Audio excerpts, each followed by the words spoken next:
माझ्या विद्यार्थी मित्रांनो, मी कुमार ईश्वर भाऊसाहेब गुगे, जीपा प्राथमिक शाळा निमगाव सिन्नर. मी आता 6वीची विद्यार्थिनी.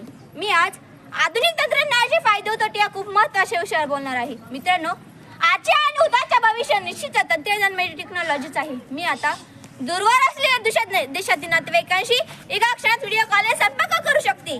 माझा जवळील माहिती, डाटा, फाईल्स जगातील कोणत्याही कोपऱ्यात क्षणात होऊ शकते. हा तंत्रज्ञानाचा आविष्कार नुसते आश्चर्यच नाही तर खरा चमत्कारच आहे. या तंत्रज्ञानाची युगात हीच एकच गोष्ट नाही तर आपले रोजचे जगणे तंत्रज्ञान व्यापून टाकले आहे. मित्रांनो, आपण एकच जगत आहोत. मोबाईल, इंटरनेट, संगणक आणि AI यामुळे आपले जीवन अधिक सोपे, जलद आणि सुविधाजनक झाले आहे. आता बघा ना, रेल्वे तिकीट ऑनलाईन बुकिंगमुळे धक्के खात आणि कामासाठी रांगेत उभी राहायची गरज संपली. सरकारी कार्यालयातील अर्ज, विमान बुकिंग, विमा कार्यालयातील वाहन नोंदणी, शेअर बाजार, शेती संबंधित तंत्रज्ञान, सरकारी योजना या अगदी सहजपणे आपल्यापर्यंत पोहोचत आहे. त्या फक्त आणि फक्त आधुनिक तंत्रज्ञानाच्या सहाय्याने वेळ वाचली, श्रम कमी केली, कामात आली गती. वेळ वाचली, श्रम कमी केली, कामात आली गती. तंत्रज्ञानामुळे उलगडली प्रगतीची नवी ज्योती. तंत्रज्ञानामुळे उलगडली प्रगतीची नवी ज्योती.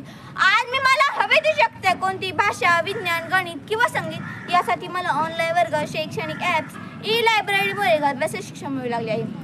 कोणत्याही विषयाची माहिती काही सेकंदात उपलब्ध होते. ज्ञानाचा आकाश खुलं झाले का क्लिकच्या दारी. ज्ञानाचा आकाश खुलं झाले का क्लिकच्या दारी. तंत्रज्ञानाने स्वप्नांना दिली उंच भरारी. तंत्रज्ञानाने स्वप्नांना दिली उंच भरारी. पण मित्रांनो, तंत्रज्ञान म्हणजे फक्त हातातला मोबाईलच नाही तर वैद्यकीय क्षेत्रात तंत्रज्ञानाने केलेली प्रगती पाहिली तर आपण थक्क होऊन जातो. X ray, CT scan, MRI, endoscopy, sonography हा आविष्काराने मानवी जीवनाला खूप मोठा आधार मिळाला. अनेक आजारांचे निदान करण्यासाठी वापरल्या जाणाऱ्या टेस्ट, रोबोटिक शस्त्रक्रिया, आधुनिक औषधे, विविध आजारावरील लसीकरण, आधुनिक उपचार पद्धती यामुळे अनेक जीव वाचत आहेत. आधुनिक तंत्रज्ञानामुळे नवीन व्यवसाय, रोजगार आणि कौशल्यांना संधी मिळत आहे.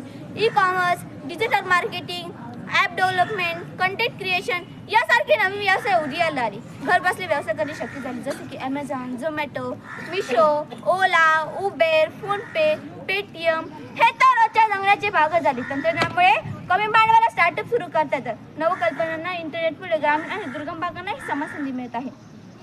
आधुनिक तंत्रज्ञानामुळे नुसती कामे झालेली नाही तर संधीची दारी सर्वांसाठी उघडली आहे. पण मित्रांनो, ही झाली राहण्याची एक बाजू. तंत्रज्ञानाने मानवी जीवनाचे समृद्ध झाले असे आपण म्हणतो. पण या दुसऱ्या बाजूला तंत्रज्ञानाचा अतिरेकी वापर. आता मोबाईलच्या तत्वेळ पाहणं. प्रत्येक घरात मोबाईल अतिवापरातून डोळ्यांचे त्रास, मानसिक ताण व व्यसन निर्माण होत आहे. सर्व काही सहज मिळाल्यामुळे मेहनत करण्याची सवय राहील नाही. विद्यार्थ्यांमध्ये आळस वाढत आहे. शारीरिक हालचाल कमी झाल्यामुळे लठ्ठपणा व इतर आजार वाढत. आजकाल सायबर गुन्ह्यांमध्ये प्रचंड वाढ होत आहे. ऑनलाईन फसवणूक, बनावट लिंक पाठवणे, पासवर्ड चोरी, सोशल मीडियावर खोटी प्रोफाईल तयार करणे, सायबर छळ यासारखे गुन्हे घडत आहे. विद्यार्थी, ज्येष्ठ नागरिक, सामान्य माणूस सायबर गुन्ह्यांचे सहज बळी ठरत आहोत. म्हणून ऑनलाईन तंत्रज्ञानाचा वापर करताना मजबूत पासवर्ड, अनोळखी लिंकवर क्लिक न करणे, OTP कोणालाही न देणे, सायबर सुरक्षेचे शिक्षण घेणे अत्यंत आवश्यक आहे. ऑनलाईन जग जितके सोयीचे आहे तितके सावध राहण्याची आहे. ऑनलाईन जग जितके सोयीचे आहे तितके सावध राहण्याची आहे. अखेरीस असे म्हणता येईल की ऑनलाईन तंत्रज्ञानाने मानवी जीवन अधिक समृद्ध झाले, परंतु सायबर गुन्हेगारी वाढली. म्हणून ऑनलाईन तंत्रज्ञानाचा योग्य, मर्यादित आणि जबाबदार वापर करणे अत्यंत आवश्यक आहे. तंत्रज्ञान आपला सहकारी असावा, स्वामी नव्हे. तंत्रज्ञान आपला सहकारी असावा, स्वामी नव्हे. योग्य वापर केल्यास तंत्रज्ञान प्रगतीचे साधन ठरते. गैरवापर केल्यास ते समस्यांचे कारण म्हणजे. धन्यवाद.